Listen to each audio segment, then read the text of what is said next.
Welcome back, everyone. Again, this is Frank Tamora. The title to this YouTube video is Will the Call for Peace and Safety Bring Peace to the Middle East or War? And this is part 4. And let me continue on with this interview from this report and the questions that are being asked. And here's the next question. You think the Palestinians will conclude that the only way to change the situation is to resort to violence? Again, they're talking about when the United Nations receives the Palestinian leadership, when they ask them to become an independent Palestinian state, either in September or just before September, they're asking the question, what will happen if they don't do this? Their answer is this. If there is violence, it is from the Israeli army. Our people in Berlin demonstrated peacefully against the separation wall, and they have with them Israelis and internationals, foreigners. Those who brought violence there was the occupying army, saying that Israel, when the people started to demonstrate, it was Israel who came down, and they are the ones that created the violence. And this is obviously one-sided news, as it usually is when it's coming out of the mainstream press. Israel does have the right to protect their borders, and when you see that people are coming across into your nation, you have the right to protect them. But this is something that the mainstream media did not want to pick up. So they said it was the army's fault, the Israeli army's fault.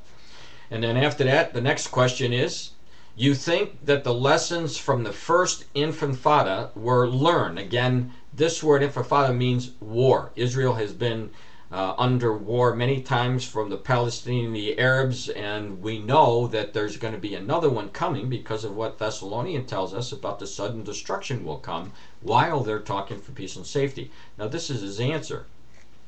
Our actions speak for themselves. Take Berlin, for an example. Those who oppose our move in the UN are coming every week with a new story. The Palestinian people do not need credentials to prove that they are struggling peacefully to put an end to the occupation. Next question. Are you worried from what might happen if the stalemate continues? Now the stalemate and the peace process has gone on for almost 2 years now, and during that time we've seen rocket fired from the Gaza Strip and the territories that are under the Palestinian control into Israel. They're sending these rockets. This happened again this week. So what does it say about the stalemate continues, if it does? His answer. This is the last chance for survival for a two-state solution. Israel will be responsible for what will come later. There's a precursor to a war if I've ever seen it. By going to the UN, we are trying to save the two-state solution. In other words, they're trying to save splitting up the Israel into a two-part nation, part Israel and part Palestinian. The danger is that we will get to the extreme possibilities of a one-state solution that is suicide for Israel.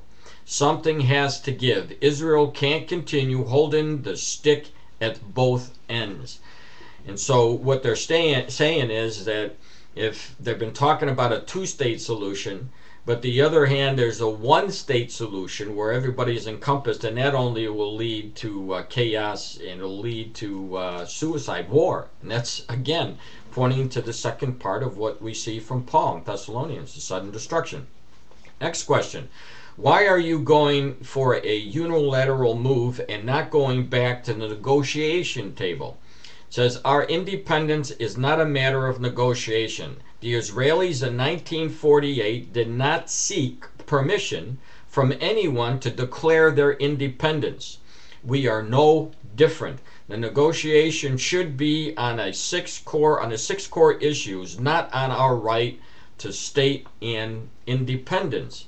Everyone is telling us that we have done a great job building our institutions, and that we are ready to govern ourselves. Should we wait until Netanyahu is ready to negotiate with us.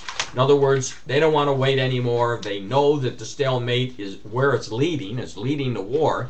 They're not going to wait anymore, so that they're going to continue on. And here's the rest of his answer. This is not a unilateral action. We engaged many countries bilaterally, and they recognized us. 122 states, and very soon we will have more than 130. This recognition is an investment in peace, not a unilateral action. We are going for a multilateral action. When we go to the UN and we want to legitimize the results of what we have done for the past 2 years, how is that unilateral? So what do we have here? Well, we have the threat of the Palestinians going before the United Nations. We have the information saying that we're not waiting anymore. We have information of what happens if it doesn't happen, and they're actually saying, look at, and they pointed to Egypt as an example, and we know that that example turned into violence. And as a matter of fact, there was more violence just recently in the same square that started to make the downfall for Mubarak. And so, reverting back to what Paul was told by Jesus through the Holy Spirit, we should expect, yes, more talk about peace and safety, but we should expect war to break out, the sudden destruction that will take place. And we're going to hear more of this talk where people are going to ask, Frank, do you really think that the president or the prime minister of Israel will actually give away East Jerusalem, where the Holy Temple used to stay and where they want to build this new temple? I don't believe so. It would be like giving the White House to China or Russia. And we're talking about the most holy site to the nation of Israel. And this is one of the reasons why I believe that there won't be any peace, why they're talking peace and safety right now, but there's always these hang-ups. And the hang-ups are, the two major hang-ups are, the ownership of East Jerusalem, where the Temple Mount is and where the mosque is, the third most holy site for the Muslim nations, or the Islamic nations, or the religion. And so giving that up is just like, again, giving up the White House, and that's not going to happen. Now the other would be the borders of the 1967, and they don't want to give back the land. Israel doesn't want to give back this land that they won in that previous war because they need it as a buffer zone between the Arabs and Israel. If there was ever an attack again, they need the space to react against these attacks. And so these are the things that Prime Minister Benjamin Netanyahu has pointed out. He pointed it out just recently at the White House, and I don't believe that we're going to see that happen. Now, if it does, I'll be really shocked. But I've been watching this since 1977 when Jimmy Carter got together with Mahatma Begin and Anwar Sadat from Egypt. When they started to talk to peace, they signed a peace agreement, which, by the way, is ending now because of the Mubarak situation, him being cast out and the Muslim Brotherhood moving in. That's what it appears to be. So we see the birth pangs of this process, this peace process, falling down. And if you look at from 1977, when Egypt and Israel signed the first peace agreement, you'll see that over the years there have been talk about peace and then war. We saw it in 1948, the day after, on May 15th, there was a war.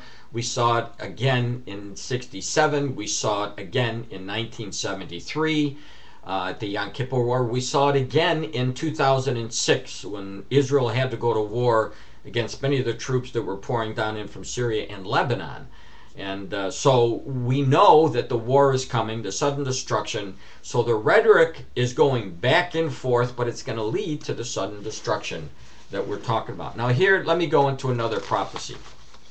This prophecy you'll see from Matthew chapter 24. There's many signs there, but one of the signs is Look for many earthquakes. This is what Jesus told us. When you shall see the sign of many earthquakes, while you see all of these other signs, we're going to know that this is the end time, the beginning of the birth pangs. Now here is an article that just came out. You'll see it at my website. It says the number of recorded earthquakes rise sharply. It says research by Irish Weather Online using data from the U.S. Geological Survey, USGS, has found that earthquake activity 5.0 through 9.9 magnitude from 01 January to 19 June 2011 is already exceeding the total annual seismic activity for the years 2001, 2002, and 2003. In 2011's total number of recorded earthquakes is also expected to exceed the most seismology active year of the past 12 years, 2007.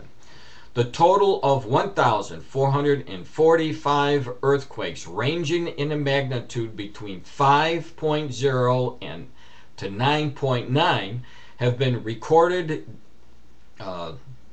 in the year up to 19th June.